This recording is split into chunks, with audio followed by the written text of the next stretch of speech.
Michael Vaughn didn't expect his worst day in months to end with sharing a pizza booth with a complete stranger, and definitely not one who looked like she walked out of a fashion billboard. He sat across from her, slouched in his faded mechanic's jacket, his 6-year-old son nestled against his side, half asleep. The fluorescent lights of the tiny pizza joint buzzed overhead as the scent of garlic and grease filled the air. Michael hadn't planned to eat out tonight, but when his babysitter canceled last minute and his fridge held nothing but a bottle of ketchup and expired milk, he'd caved. "Hey," the woman said, her tone warm but cautious as she slid into the booth across from him. "Sorry to barge in, but there's no other table open. Mind if I sit?" Michael blinked at her. She was wearing a sleek black coat, her dark hair falling in soft waves over her shoulders. Her boots probably cost more than his rent. He nodded hesitantly.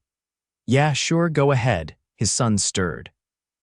"Daddy, I'm hungry." Michael gave him a soft pat.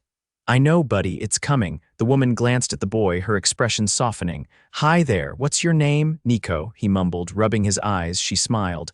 "That's a cool name, I'm Priya." Michael glanced at her. "You don't have to talk to him, he's tired. Long day." Priya turned to him, unfazed. "I like kids." He offered a tight smile. "Well, he's all I've got." Silence stretched between them until the server brought over Michael's small pepperoni pizza, just one, thin crust, no drinks. He noticed her glance at it, then at the kid. Her brow twitched, but she didn't say anything. Instead, she waved the server back. "Can I get another large pepperoni and a Sprite for the little man?" Michael stiffened. "That's not necessary," she cut him off gently. "I insist." Pizza's better when shared, and he looks like he could eat the whole thing himself. Michael hesitated, then dropped his shoulders. "Thanks." They ate together in an odd silence, interrupted by Nico's occasional chatter and Priya's patient responses. Michael finally asked, "You from around here?" Priya wiped her hands with a napkin. "Sort of, I'm in town for a while, business." "What kind of business?" She hesitated. "Tech, startups, that sort of thing." Michael nodded, not pressing. "I fix cars." "Own a small shop down on 8th, but business has been slow." Nico piped up. "Daddy's fixing a red truck now. It's huge." Priya smiled at him. "That sounds awesome." Michael chuckled. "He's my best hype man." She looked at him for a beat longer than necessary. "He seems like a good kid." "He is." "His mom left when he was 2, said she wasn't cut out for this kind of life." Priya's gaze softened. "I'm sorry." Michael waved it off. "We manage. Some weeks are harder than others, but he keeps me going." When they finished the second pizza, Priya stood and handed the server her card before Michael could even reach for his wallet. "Hey, you didn't have to do that. I wanted to." She looked down at Nico. "You two made my night better." Michael couldn't help but ask, "Rough night?" Her smile faltered. "Something like that." He nodded, then reached for Nico's hand. "Well, thanks for the pizza and the company." She paused. "You live nearby, 2 blocks down." "Little walk." "I'll walk with you." Michael blinked. "You sure?" Priya nodded. "It's a nice night." They walked together, Nico skipping between them, holding both their hands. It felt strange, easy even. Like something from a life Michael used to imagine before everything got so hard. Outside his apartment building, he turned to her. "Thanks again, for everything." She looked at him, her voice softer now. "I should be thanking you. I didn't expect to meet anyone tonight who reminded me what real strength looks like." He tilted his head. "You get all that from a pizza?" She laughed. "I get a lot from people who don't pretend." Michael swallowed. "Maybe we could meet again, for another pizza." She hesitated, but only for a second. "I'd like that." He watched her walk away down the street, heels clicking on the pavement. He had no idea who she really was or why she made his chest ache in a good way, but for the first time in months he smiled as he carried Nico upstairs. And Priya. She stood on the corner, heart pounding, staring down at the pizza grease on her designer coat. She hadn't told him her full name. Hadn't said she was the CEO of one of the biggest tech firms in the country. Hadn't said that she was supposed to be at a stuffy dinner with investors tonight instead of sitting in a cheap booth with a struggling dad and his sleepy kid. But she didn't regret a thing, not even close. 3 days later, Michael stepped into his garage and exhaled slowly, the scent of motor oil and diesel grounding him like it always did. A half-disassembled pickup sat on the lift, and his hands itched to get back to work. But his mind kept drifting to two things he couldn't shake: his overdue rent and her, Priya. She hadn't given him a number and he hadn't asked. He'd told himself it was just a moment, a shared meal and nothing more. But the way she'd looked at him like he was someone worth noticing had burrowed under his skin. He wiped his hands on a rag and moved toward the office, where the mail sat unopened. Most of it was junk, but a white envelope stood out, no return address. Inside was a voucher for a full month of meals from a nearby grocery delivery service. No name, just a sticky note with 3 words in clean handwriting: "For you both." Michael stared at it. He didn't need to be told who it was from. "Dad," Nico's voice rang from the front door. "There's a lady out here." Michael stepped out, grease still on his palms, and froze. Priya stood near the sidewalk, holding a paper bag and wearing jeans and a soft gray sweater that did nothing to hide her confidence. Her coat was gone, her hair pulled back loosely like she hadn't thought too hard about it. She looked real. "I brought lunch," she said. He blinked. "You found the shop?" I asked around. "You're not hard to track down when you're the one guy in town who doesn't overcharge for brake pads." Nico tugged at his hand. "She's back." Michael held his son close, trying to make sense of her sudden reappearance. "You didn't have to do that delivery thing." "I wanted to," she said. "You looked like someone who forgets to take care of himself." He nodded slowly. "I don't usually get surprise visits from women with more tailored coats than clients in a week." She tilted her head. "You don't like surprises. I don't trust them." Priya stepped forward. "Then let me earn it." They sat on the small bench outside the garage. She unpacked 2 sandwiches, handing one to Michael and one to Nico, who took it and ran off to sit on a tire stack like it was a throne. "I don't know much about cars," she said, "but I respect anyone who builds something with their hands." Michael glanced at her. "You build things too, don't you?" She looked at him, eyes still and unreadable. "Different kind. Mostly I build things on paper, deals, teams." "Companies?" He studied her. "You're not just in tech, are you?" "No," she said. "I own it, the company." He blinked once. "You're the CEO," she nodded. "I didn't want to lead with that." Michael looked down at his sandwich. "No offense, but people like you don't usually end up in pizza joints on weeknights." Priya's voice was quiet. "I was supposed to be at a fundraiser that night. I left early." "Why?" She hesitated. "Because I felt like I couldn't breathe." He waited. "I was engaged, until 2 weeks ago. I called it off." Michael lifted an eyebrow. He was polished, educated, powerful. "Everyone said we made sense, but I didn't feel anything. And when I tried to picture a future with him, all I saw was silence, polite dinners, cold mornings." Michael took that in. "So you walked." "I needed to remember what it felt like to do something that wasn't planned." He tapped a finger against the bench. "And you ended up in a pizza shop. And met someone who reminded me that real life doesn't care about curated calendars." Michael chuckled. "I've never seen a curated calendar." Priya smiled. "Then you're lucky." He paused. "You're not scared of this." "Of what?" "Someone like you spending time with someone like me." Priya leaned in slightly. "I'm not scared of you. I'm scared of continuing to live a life that doesn't make me feel anything." He was silent for a long beat.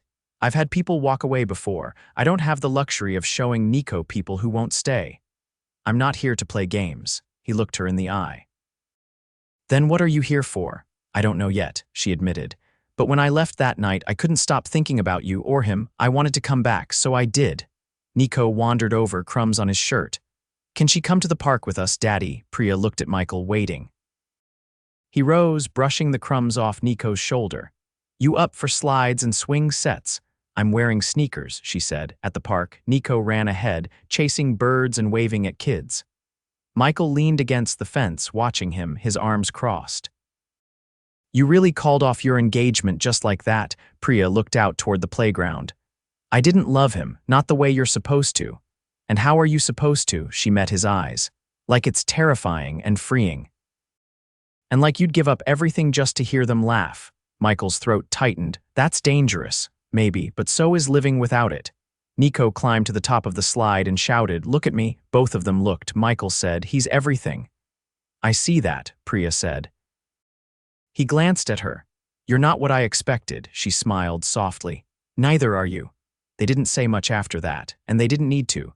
Because for the first time in a long time, Michael wasn't thinking about broken engines or unpaid bills. He was thinking about the woman beside him, and the strange, impossible idea that someone like her might actually want to stay. Michael stood in front of his bathroom mirror, adjusting the collar of a shirt he hadn't worn in over a year. The sleeves were too snug across his shoulders, and one of the buttons was hanging by a thread, but it didn't matter. His reflection was still undeniably him: calloused hands, sun-lined features, a jaw that hadn't smiled without hesitation in too long. From the next room, Nico's voice rang out. "Is she gonna be there tonight?" Michael leaned out the door. "She said she would." "Do I have to wear the itchy shirt?" Michael glanced at the rolled-up sleeves and wrinkled khakis Nico had reluctantly agreed to. "Just tonight." "Then it goes back in the closet where it belongs." Nico sighed like he'd been asked to scale a mountain. "Okay." Michael had been invited to a gallery opening, something he hadn't even known people outside of movies actually attended. Priya had mentioned it offhandedly 2 days ago and followed up the next morning with a message delivered by a courier. The envelope had contained 2 printed invitations and a handwritten note. "You said you like real things. Come see what I care about." By the time they arrived, the gallery buzzed with a crowd Michael couldn't have felt more out of place among. The walls gleamed with modern art, sharp angles and colors that made Nico whisper, "Is that a cow or a rocket?" And waiters drifted through the room offering flutes of champagne and tiny hors d'oeuvres on trays the size of license plates. Michael scanned the space until he saw her. Priya stood near a sculpture made of welded steel and shattered glass, her posture relaxed in an elegant navy blue gown that caught the light with every movement. She was speaking with an older couple in tailored attire, but when her eyes found his, she excused herself without hesitation. "You made it," she said, stepping close enough that he caught a hint of something warm and floral, nothing sweet, just subtle. "I had to borrow an iron," he said, "and I don't even own one." Her smile reached her eyes. "You clean up well." Nico tugged at her wrist. "You look like a movie star." She crouched slightly. "You look like the coolest kid in the room." He beamed, then ran off to examine a painting that looked like someone had thrown paint at the canvas with both hands. Michael studied her. "You really wanted me here." "I did." "Why?" "I wanted you to see this part of my world, the part I actually like." He glanced around. "You like steel sculptures and abstract cows. I like seeing the way people express themselves without words. It reminds me what I'm doing all this for." Michael leaned against the edge of a pedestal, careful not to touch anything. "And what are you doing it for?" Priya's gaze turned inward. "Freedom, impact, but lately, maybe something more." He looked at her, waiting. She didn't look away. "I haven't stopped thinking about you since that first night." He swallowed. "You sure that's not just because I'm a novelty, a guy who doesn't care about IPOs and quarterly returns? I've been surrounded by people who want the version of me that fits into a box, polished, strategic. Predictable." She stepped closer. "You don't want a version, you want what's real." Michael's voice dropped. "I don't know where this goes. I don't have much. I didn't come here looking for much.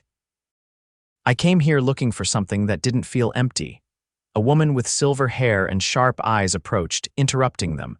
"Priya, darling, you didn't tell me you were bringing guests." "This is Michael," Priya said, her tone even. "And his son, Nico." The woman's gaze flicked over Michael, then softened slightly at Nico, who was now attempting to imitate the pose of a statue. Michael extended a hand. "Nice to meet you." She took it with a practiced grace. "Lucille Bennett. I chair the board for Priya's foundation." Lucille turned to Priya. "The investors from Zurich are asking about you. Should I tell them you'll join us shortly?" Priya nodded once. "In a moment." As Lucille drifted away, Michael crossed his arms. "Zurich." Priya's smile was faint. "I told them I'd stop by, but I'm not in a rush." Nico ran over, waving a paper program. "They have cookies in the back." Michael looked at Priya. "You want to go with him?" She tilted her head. "Only if you promise you'll still be here when I get back." "Try and get rid of me," he said. As she walked away with Nico, Michael sat on a bench near a bronze installation and tried to ignore the small group nearby whispering about the mechanic in the corner. He'd worked too hard for too long to care what people thought, but something about this crowd made the old insecurities flare up. 15 minutes later, Priya returned holding Nico's hand and 2 small chocolate cookies in a napkin. "He said you'd want one." she said, offering him one. Michael took it, then looked at her. "You're not afraid this'll cost you something?" She gave a small laugh. "Everything that matters costs something. You're risking being seen with someone who doesn't belong in this world." Her voice dropped. "I'm not interested in a world that tells me who I'm allowed to care about." He stared at her, heart hammering. "You mean that?" She reached up, brushing a cookie crumb from his shirt. "Every word." Michael didn't respond right away. Instead, he leaned in and pressed his lips gently to hers. It wasn't rushed, wasn't a question. It was the kind of kiss you give someone when you're ready to stop pretending you're not already falling. When they broke apart, her eyes stayed on his. Across the room, Lucille watched, lips pursed, then turned back to the investors with a tight smile. Priya would deal with the fallout later. Right now, she didn't care what it looked like, because for the first time in years, something felt whole. Not curated, not strategic, just real. And Michael, he wasn't thinking about the whispers or the differences in their lives. He was only thinking about the way she kissed him back like she meant it. The doorbell rang just as Michael was rinsing grease from his hands. Outside, dusk was settling over the neighborhood, casting peach-colored light through the kitchen window.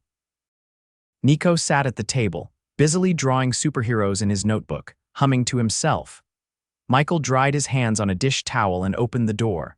Priya stood there, not in heels or a tailored coat, but in a soft sweatshirt and canvas sneakers. Her hair was pulled into a simple braid, and in her hands was a folded piece of paper. "I didn't want to wait until tomorrow," she said. Michael stepped aside to let her in. "Everything okay? I have something to show you." She handed him the paper. It was a printed proposal, a partnership plan for a community garage initiative, a nonprofit. His name was listed as co-founder. Michael scanned the document, brow furrowing.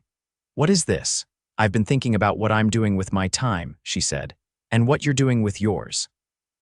You've got more talent than half the executives I've worked with. You just never had anyone back you." Michael looked up. "You want to start a business with me? I want to fund something important, something that gives people like you the tools to thrive. We'd start here, local. You'd lead the operations. I'd help with logistics and funding. It's yours as much as mine." Michael set the paper down. "This isn't just about giving me a better paycheck." "No," she said. "It's about building something real together." He studied her. "You realize how fast this has all happened?" "I've had more clarity in the last few weeks than I've had in years," she said. "And I'm not saying this because I want to fix your life. I'm saying it because I want to be part of it." Michael leaned against the counter, arms crossed. "I've been on my own a long time, not just with Nico, with everything. I don't know how to let someone in without worrying they'll disappear. I can't promise life won't get complicated," she said, "but I can promise I won't walk out when it does." Across the room, Nico looked up. "Can I show her my drawing?" Michael nodded, and Nico darted over with a page full of bold red lines and stick figures. "That's me," he said, pointing. "And that's you, and that's Daddy. We're in a rocket ship." Priya crouched next to him. "Where are we going?" he thought for a moment. "Someplace better." Later that night, after Nico had fallen asleep on the couch mid-cartoon, Michael walked Priya out to her car. The street was quiet, the porch light casting long shadows on the sidewalk. "You sure you want to do this?" he asked.